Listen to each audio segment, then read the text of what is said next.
sem critério, do seu jeito, como acham que tem que ser. Os textos muitas vezes permitem que isso aconteça. Hoje, por exemplo, se você pega um texto como esse que é utilizado comumente, a Bíblia da linguagem de hoje, isso, no meu modo de ver, isso atrapalha a marca que ajuda, entendeu? Porque é uma linguagem no vocábulo transformada para uma linguagem muito coloquial, mas que na verdade acaba muitas vezes perdendo o sentido daquilo que se foi dito. Nem no texto simples, como nós temos, muitas vezes nós conseguimos alcançar o verdadeiro sentido que ele produziu. E aí a gente entra em outras discussões, né? Porque a gente não vai entrar aqui agora, se é esse texto que a gente tem em mãos, se realmente ele expressa aquilo que Deus revelou. Tá? Porque esse texto que nós temos em mãos aí é fruto da ação divina dada aos homens, e os homens vêm reproduzindo isso aí. Eu posso mostrar para vocês hoje aqui mesmo, agora só para ilustrar o que eu estou dizendo, sem esticarmos o assunto, como que a gente pode, dentro de uma mesma igreja, dentro de uma mesma comunidade, estar usando Bíblias que trazem problemas quanto à teologia. Né? Abram a Bíblia de vocês, João 14. João 14, versículo 3. O que está escrito? Vamos ver se está a Bíblia, todo mundo aqui igualzinho. Só para ilustrar para você, esse pastor vem para cá falar uma maluquice, besteira, abobrinha. João 14, 3. O que está escrito? Na minha está escrito assim. Então, essa é a versão dela. Tem alguém que não tem um texto diferente? E quando eu for, olha, tem uma diferença muito significativa entre essas duas coisas, hein? O se é um condicional. O quando é uma certeza, não disse quando, mas vai. O se pode ir ou não ir. Tá? Então veja, está aí, ó.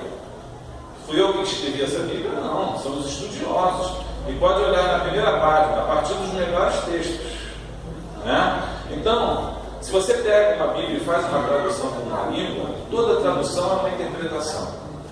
Tem expressões na língua de origem que não tem na língua a ser traduzida.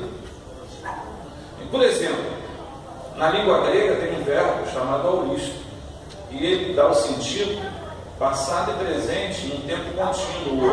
Na língua portuguesa a gente não tem esse verbo. Então a gente não consegue transmitir com uma palavra esse sentido, passado, presente, contínuo.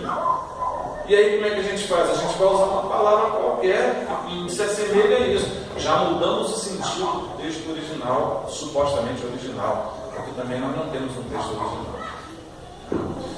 Tudo que nós temos são cópias. Então, o texto judaico é o Antigo Testamento. O texto do Antigo Testamento, que até 1947, mais antigo que se tinha, era de em torno de 600 anos depois de Cristo. Com as descobertas dos documentos de Qumran, em 1947, foram descobertos alguns textos hebraicos que datavam de 100 anos antes de Cristo. Então esses acabaram se tornando os textos judaicos mais antigos que se tem conhecimento. Encontrou-se em uma das cavernas de Qumran, ali próximo a Serpente do Mar, no Mar Morto, o livro completo de Isaías, com pequenas diferenças que não comprometem nada o sentido, uma palavrinha diferente. Então, um grupo de tradutores judaicos do século VII, chamado Massoretas, tá? Eles fizeram um trabalho muito bom a partir dos textos originais, ou supostamente originais, que eles tinham, mas que foram, assim, considerados importantes. Por quê? Porque fez com que houvesse um recuo temporal de quase 900 anos. Isso é importante a peça. Porque se a gente tinha como bom um texto de 700, 800 depois de Cristo, e a gente encontra um texto 100, 150 anos antes de Cristo, que aquele texto mais novo está igualzinho àquele mais velho, significa dizer que houve uma fidelidade na reprodução do texto. Então esse texto reforça a ideia de que os documentos massoréticos são bons. Tá? Mas isso é uma outra discussão, essa matéria se chama canônica. Né? Isso aí deixa para depois, em outra ocasião. Tudo bem? Vamos avançar então? Bem, a história da igreja, no primeiro momento, até o final do Império Romano do Ocidente, nós podemos dizer basicamente que nós temos aí esses grupos de personagens que marcaram a história da igreja. Então nós temos os apóstolos, tranquilo, a gente não precisa nem se esforçar para saber quem são. Agora nós temos os pais apostólicos, que foram aqueles subsequentes aos apóstolos. De certa forma, até alguns foram contemporâneos de alguns apóstolos. Aí depois nós temos os pais apologistas, nós temos os pais polemistas e nós temos os pais pós-niceno, que é pós-concílio de Nicéia. Então esse grupo de personagens, eles desenvolveram a literatura antiga, bíblica, eles fizeram a construção do cânon neotestamentário e do cânon do Antigo Testamento foi mais judeus, mas de alguma forma dentro daquele contexto ali. Quando Jesus esteve nesse mundo, usando as Escrituras, Jesus tinha uma escola judaica, obviamente. Tá? E essa escola judaica de Jesus ensinou para Jesus que o Antigo Testamento, vamos dizer assim, ou as Escrituras, toda vez que nós encontrarmos as Escrituras com letra maiúscula no Novo Testamento, refere-se às Escrituras judaicas. Não era chamado nem de Antigo Testamento, nem era chamado de Bíblia. Bíblia é uma palavra nova. Tá? Era chamado de Escrituras. Quando Paulo fala em Timóteo sobre as Escrituras, nós temos ali ele se referindo ao texto do judeu. Aliás, esse é outro texto problemático para vocês também, tá? Se vocês olharem lá, tem um que diz assim: toda a Escritura é divinamente inspirada. Tem outra Bíblia que vai dizer assim: toda a Escritura divinamente inspirada é útil. Então, enquanto um texto afirma que a Escritura é inspirada, a outra vai dizer, vai dar a ideia de que nem toda a Escritura é inspirada. Então, é um outro problema também de construção de texto, de interpretação de texto, né? De tradução. Mas vejam, então as Escrituras, abram a Bíblia de vocês em Lucas, capítulo 24, versículo 40.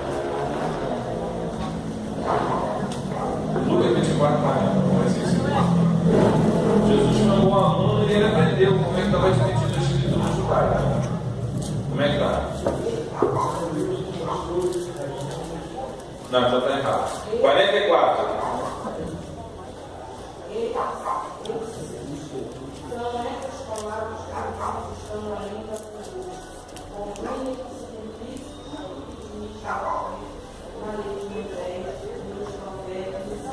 Então, na escola que Jesus aprendeu, as Escrituras estavam divididas em 3 partes: leis, profetas e livros de sabedoria.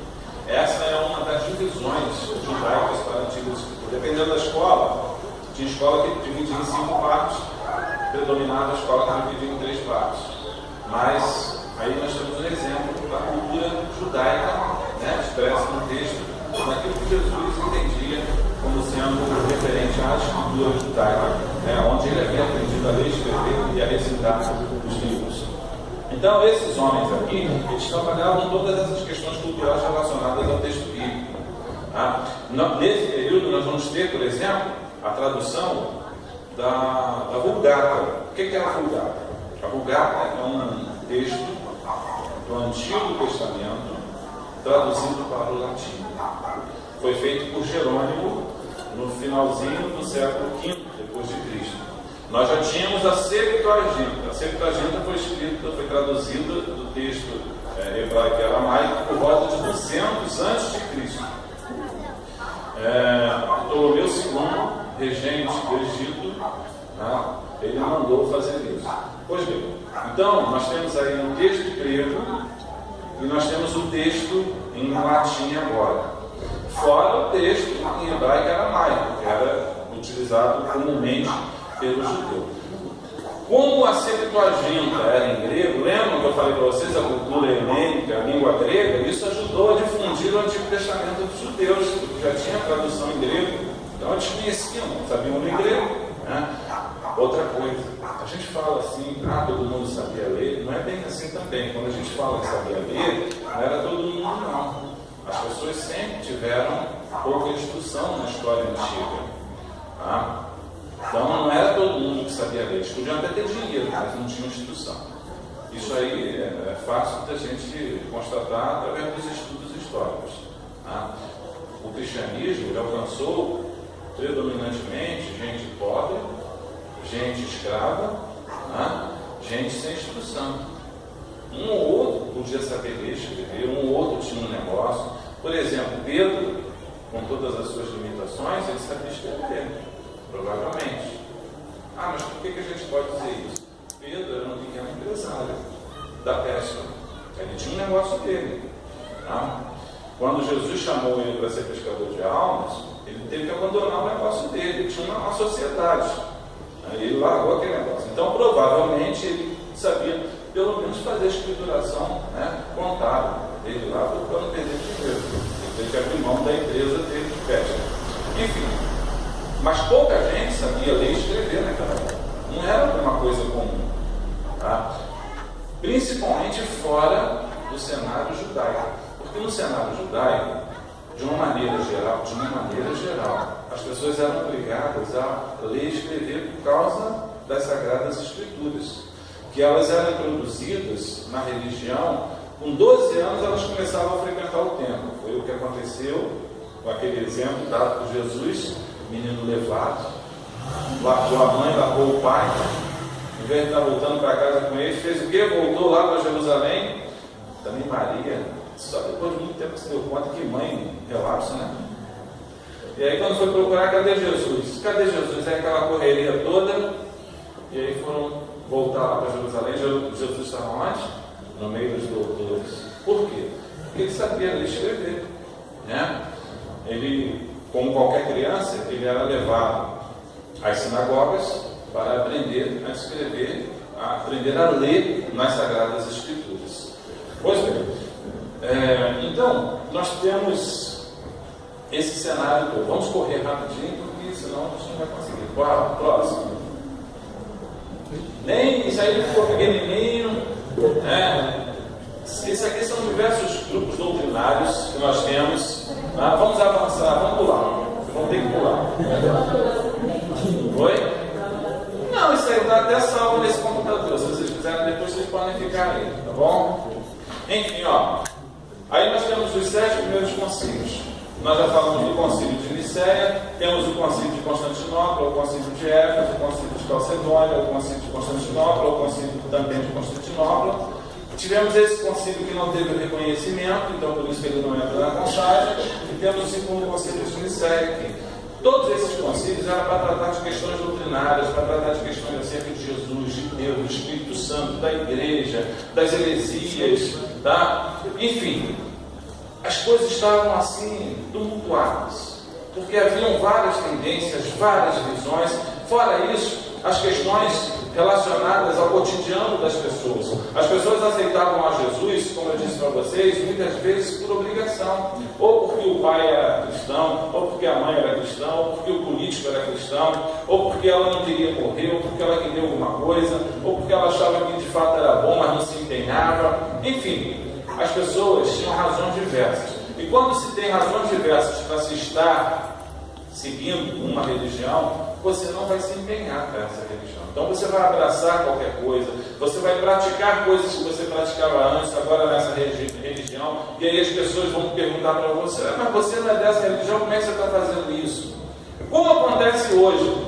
Quantas vezes não entra alguém para dentro da igreja, que levantou a mão, mas que ainda não teve uma experiência verdadeira com Jesus, não teve uma experiência com Jesus, ele não é convertido, ele é apenas convencido de que Jesus realmente é bom, de que Jesus salva, de que Jesus pode mudar a vida dele, mas ele não se entregou ao Senhor, não deixou realmente Deus fazer a transformação do seu coração. E aí o que acontece? Essa pessoa dentro da igreja, se ela não tiver uma experiência genuína com o Senhor, ela vai estar dividida dentro da igreja. E aí ela vai estar praticando coisas que vão trazer o que? Escândalo para dentro da igreja, vai dar mau testemunho, né? Como tem gente que traz crendice para dentro da igreja.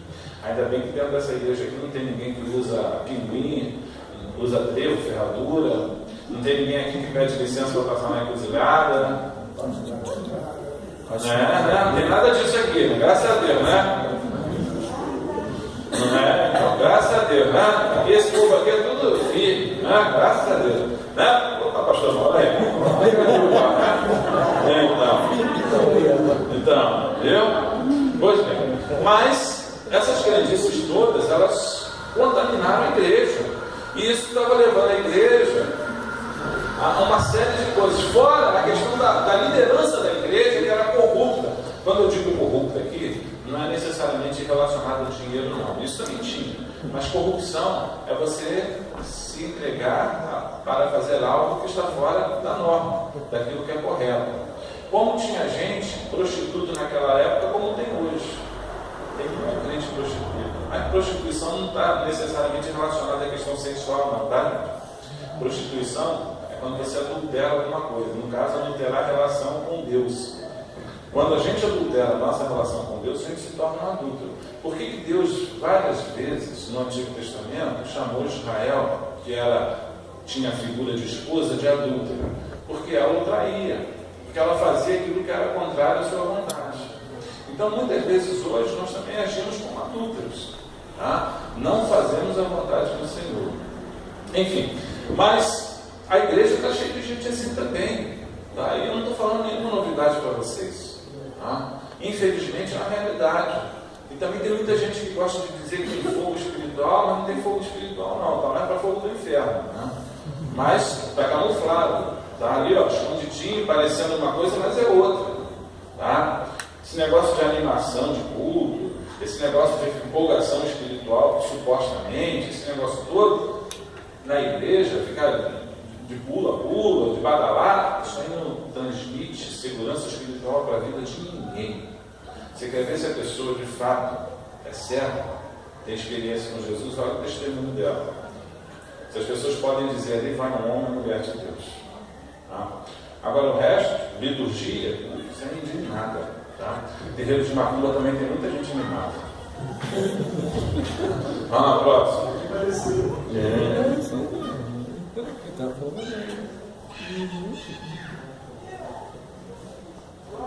Concílio de Nicéia. O Concílio de Nicéia, tá? Na verdade, a gente não vai ter tempo para falar todos. Eu separei os 7 concílios aqui, mas a gente não vai ter tempo para ver isso. Senão a gente vai. Mas só esse que é o primeiro, tá? Então, olha só. Ele tinha uma questão que era produzir o credo. Tá? Tinha discussão acerca de Jesus Cristo. Então, ó, a doutrina do concílio de um filho unigênito do Pai. Porque discutia-se muito, já estava se discutindo nessa época, afinal de contas, Jesus é Theotokos ou Theotokos? Aí você grego. Tá? Ele era filho de Maria, de Deus, tinha a mesma natureza ou não tinha a mesma natureza? Então essa discussão toda, ela estava presente, a gente precisava de responder. Ó, esse pessoal hoje se gaba aí, vai para a internet, né? Os pregadores falam muitas coisas aí, ensinam doutrinas como se eles tivessem descoberto a pólvora. Mas essas doutrinas vêm sendo construídas ao longo dos séculos. Desses concílios aí foram surgindo esses postulados teológicos que hoje são reproduzidos muitas vezes.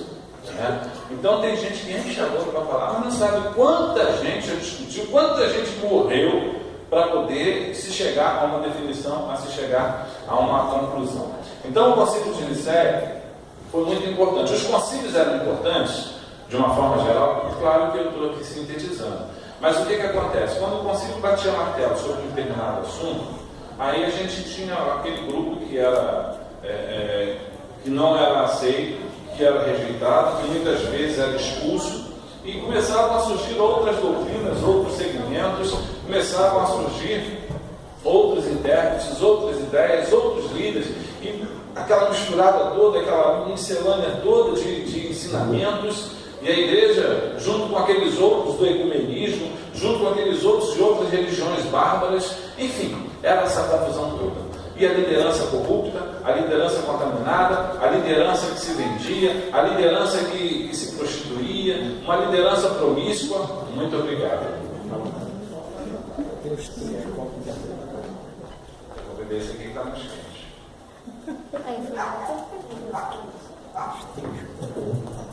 Enfim, próximo. Vamos avançar. A gente não vai ter tempo de ver cada concílio desse, que já vai dar 9h30. Idade média. Então, a gente agora basicamente está na idade. Né? Vamos dar uma paradinha, coisa rápida. Alguém quer fazer alguma pergunta, falar alguma coisa? Pois não, se eu souber responder. Logo no início do lecionário, acho que o senhor citou sobre o Senhor do Oriente, né? Certo. Aí, nós ainda não chegamos nele. A pergunta que eu quero fazer é a seguinte: esse acontecimento teve também influência no surgimento da reforma? Teve, no sentido de que não é que a outra igreja tenha influenciado a reforma. O problema da reforma, a questão da reforma é que a reforma veio para tentar recolocar a Igreja Católica Apostólica Romana no eixo do ensinamento do Evangelho, do Novo Testamento. Gente, quando Lutero fez o que fez, ele não queria criar novas igrejas. Lutero, ele era padre e ele queria preservar a igreja dele. A igreja dele era a Igreja Católica Apostólica Romana. Ele queria que a Igreja Católica Apostólica Romana voltasse a seguir os ensinamentos da Bíblia. Porque a igreja tinha se desviado em muito. Estava fazendo coisas que não eram para fazer. Então, quando ele suscita, porque ele também seguia esse mesmo caminho, a gente já foi lá no final, né? Mas também não vou falar muito sobre a reforma porque é a palavra de amanhã. O Lutero, quando ele começou a entender, porque ele começou a ler a Bíblia, e o justo viveria pela fé, ele viu que tudo aquilo que a igreja fazia e obrigava as pessoas a fazerem estava errado. E aí ele disse: não, mas a minha igreja tem que voltar a seguir o Evangelho. A minha igreja tem que voltar a seguir as Escrituras, porque ela se desviou. Então ele começou a pregar isso, ele começou a ensinar isso, ele começou a bradar a sua voz para que a liderança da igreja e até o Papa ouvisse que eles precisavam mudar. Só que o que acontece? A liderança da igreja não aceitou a mudança. Então ele começou a ser perseguido. E ele foi excomungado, e ele foi então seguir o seu rumo. Só que, por conta da conjuntura política, social e religiosa da época, as pessoas encontraram na mensagem, no discurso de Lutero, uma boa palavra. Por quê? Porque eles já não estavam mais satisfeitos com aquela coisa que a igreja fazia. Eles queriam mudança, não é porque eles soubessem que havia que ser diferente, é porque eles acreditaram, eles aceitaram como boa para eles a palavra que Lutero começou a pregar. Porque Lutero começou a falar para eles, por exemplo: vocês não precisam pagar para ir para o céu. Você é indulgência, vocês não precisam comprar. Quer discurso melhor do que esse? O camarada já não tem dinheiro. Aí chega alguém que diz para ele: não, você não precisa pagar não. Eu já não tenho dinheiro mesmo, então é esse que eu vou atrás desse. Quer falar melhor? Né? Uma certa opressão, né? Claro, com certeza. Não estou aqui querendo esvaziar a força espiritual da palavra de Deus, longe disso. Estou fazendo uma análise do contexto histórico. Tá? Então, você tinha alguém com fome, tá? E tinha alguém que tinha comida. Vou comer essa comida aí, fazendo uma comparação. Então, a conjuntura era favorável a isso. A conjuntura política, lá no que seria depois, bem mais tarde, 4 séculos depois, a Alemanha, porque a Alemanha só se organizou em Estado Nacional no século XIX, né? A conjuntura política é porque os nobres, os senhores de terra, eles já não aguentavam mais pagar impostos para a igreja. Então, se eles conseguem romper com isso, eles vão ganhar. Daí vai ser considerado possível o surgimento de uma nova igreja, que de fato aconteceu, que vai ser depois a igreja anglicana lá na Inglaterra, porque tem uma situação semelhante a essa. O que acontece? O rei Henrique VIII, que tinha outros interesses, porque na verdade ele era um safado, ele era casado, e ele queria largar a mulher dele, e ele foi pedir ao Papa para dar esse documento, para ele abandonar a mulher dele. O Papa não deu, então eles tiveram um desentendimento, e aí ele então eu vou criar a igreja para mim, porque aí eu sou o líder dessa igreja e resolvo meus problemas. E assim ele fez. E aí ele criou a igreja da Inglaterra. Enfim, havia uma conjuntura para isso, tá? O que eu estou tentando mostrar para vocês é como que se construiu essa conjuntura, como que se chegou a isso, como que nós temos os problemas ao longo dos séculos sendo construídos para que houvesse a necessidade de uma mudança, de uma reformulação. E eu digo para vocês, tudo obviamente tem seu tempo, já nos ensina a palavra do Senhor. Mas outros, antes de Lutero, já haviam se levantado, e a gente vai falar justamente o finalzinho da nossa fala, é o movimento pré-reformador, porque outros se levantaram.